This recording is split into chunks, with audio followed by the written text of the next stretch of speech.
এটা Manoj Kumar first Tiku first memorial under 23 all Odisha open basketball tournament हो माने ओडिशा टोटल 12टा बॉयज टीम आउ 5टा वुमेन्स टीम पार्टिसिपेट करछ रोची से क्राइटेरिया प्राइस अछि ताको पय आउ कैश अवार्ड अछि टूर्नामेंट कितने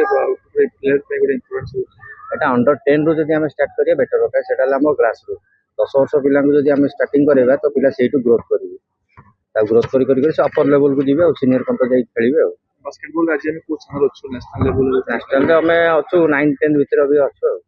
कहाँ आज बेटर परफॉर्मेंस दे परबो जे पिला को जते स्किल मेन हला स्किल फिटनेस एरा ऊपर बेसी ताको गुरुत्व दिया जाउची सेटा ही जदी पिला को पाछे हे गेला आ अकोमोडेशन इंफ्रास्ट्रक्चर एरा टी दरकार होची ठीक है आगामी समय ए टू जो प्लेयर में